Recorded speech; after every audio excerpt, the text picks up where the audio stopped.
আসসালামু আলাইকুম, সবাইকে স্বাগতম। আশা করি সবাই ভালো আছেন। আমিও আলহামদুলিল্লাহ ভালো আছি। এক একজনের রান্নার ধরন এক এক রকম।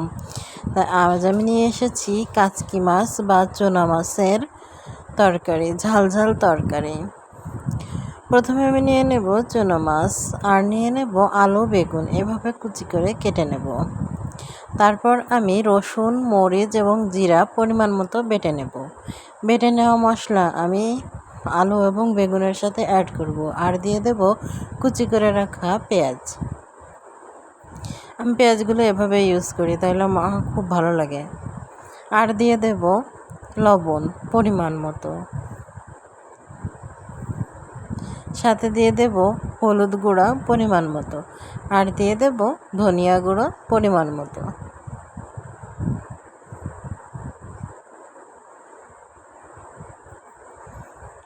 এখন দিয়ে দিচ্ছি সরিষার তেল।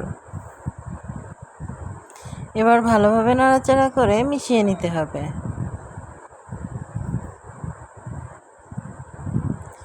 এভাবে মিশিয়ে নেব। এবার মেশানো হয়ে গেলে এবার আমি অ্যাড করব ধুয়ে রাখা কাচকি মাছগুলো দিয়ে এবার আমি ভালোভাবে নাড়াচাড়া করে নেব। ভালোভাবে নাড়াচাড়া করে নেওয়ার পর আমি অল্প একটুখানি পানি দিয়ে দেবো। আমি বেশি পানি অ্যাড করব না, কারণ আমি একটুও পানি রাখবো না, শুকনো শুকনো রান্না করব। এবার আমি ঢাকনা দিয়ে ঢেকে দেব। ঢাকনা দিয়ে ঢেকে 5 মিনিট জাল করে নেওয়ার পর আমি ঢাকনা উঠিয়ে নেব। এই তো হয়ে গেল আমার চুনা বা কাচকি মাছের চচ্চড়ি।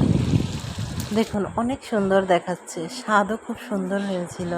আপনারা চাইলে এভাবে রান্না করে দেখতে পারেন। সবাইকে ধন্যবাদ। আল্লাহ হাফেজ।